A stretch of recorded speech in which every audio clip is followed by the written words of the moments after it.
Welcome, groundlings and mortals, to this explainer. Let's just step out of the light for a second and into the shadows. Today, we're setting the stage for a dark, mythological epic. We are traveling back to the kingdom of Londaria to uncover how a pact made in the muddy outskirts of a fractured realm quite literally built the Renaissance stage as we know it. I want you to ask yourself a question. How exactly do you tame the unruly spirits of a fractured kingdom? Imagine a monarch, desperately trying to bathe their court in the controlled light of humanism, while right outside the palace doors, the choking smoke of civil discord is still lingering in the streets. How do you control that kind of restless energy? Well, you don't banish it entirely, you give it a stage. Okay, let's dive into this timeline to see exactly how this unfolded. For a whole century, Londaria was basically swallowed by the smoke of the Hundred Years' War, and that was followed immediately by the sharp thorns of the Wars of the Roses. So when the Tudor king finally took the throne, he was looking at a chaotic realm full of restless actors that mirrored the nation's civil discord. To establish some kind of control, he empowered the Master of Revels to act as a cold enforcer, using incredibly strict vagrancy laws to bind those unruly spirits wandering the roads. But out of this cold, harsh enforcement, something absolutely incredible happened. This newfound stability became the bedrock for a new cultural architecture. It led directly to the professionalization of the arts. The survivors of war were about to become the architects of a whole new culture. Section 1. Farce to Shadow Truth. The Evolution of Plays. There is just a massive, stark contrast between these two eras of storytelling. In the early days, you had these simplistic village farces, religious cycle plays, preaching basic morality, bumbling along in simple, common rhymes. Very polite, very tame. But as the kingdom grew, playwrights began to summon the ancient, thundering voices of Seneca, Plautus, and Terence. They started crafting secular dramas and highly sophisticated revenge tragedies. They stopped looking only up toward the heavens and started looking directly at the messy, episodic reality of the human heart. Let's look at one specific example that changed everything, the tragedy of Gorbo Duck. This play marked the birth of what was called a shadow truth. Suddenly, the stage wasn't just preaching to the soul anymore. The lines between good and evil began to blur, almost like ink in the rain. The theater started mirroring the complicated, ambitious, and honestly sometimes dangerous living, breathing human beings sitting right there in the audience. Section 2. The Circle in the Mud, the Playhouse. And this brilliantly illustrates the physical journey of the Renaissance stage. Because if you're going to birth the new shadow truth, you can't really do it in the polite center of town. Step 1. The theater builders flee the city center, chased out by the fear of plague and the scowls of strict moralists. Step 2.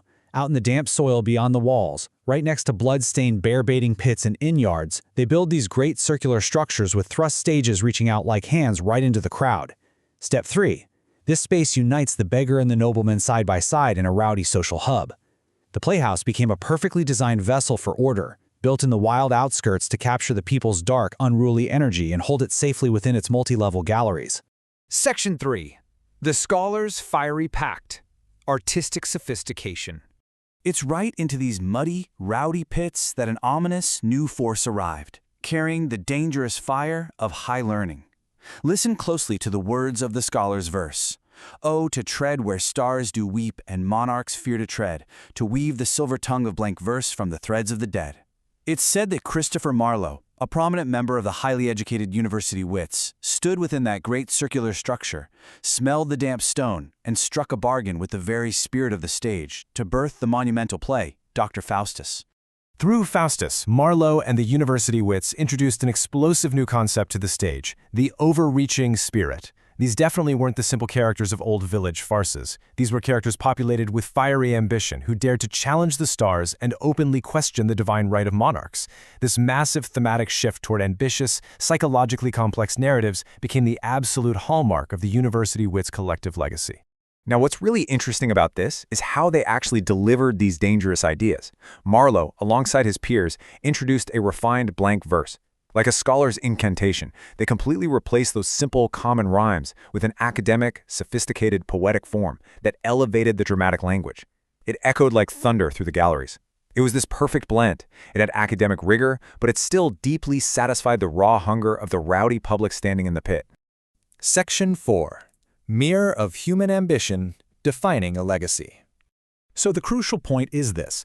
Dr. Faustus didn't just influence the Renaissance stage, it totally defined the legacy of the university wits. It epitomized overreaching ambition, refined blank verse, and blended academic rigor with popular performance. Now, the king initially feared this new art was a dangerous mirror for rebellion, but instead it proved to the crown that reflecting the messy, beautiful, and yes, dangerous truths of life actually made the theater a sophisticated vessel for order. The university wits built the exact artistic foundation upon which later upstart poets, specifically William Shakespeare, would craft the greatest stories of the age. And the spirit of the stage responded to Marlowe's bargain.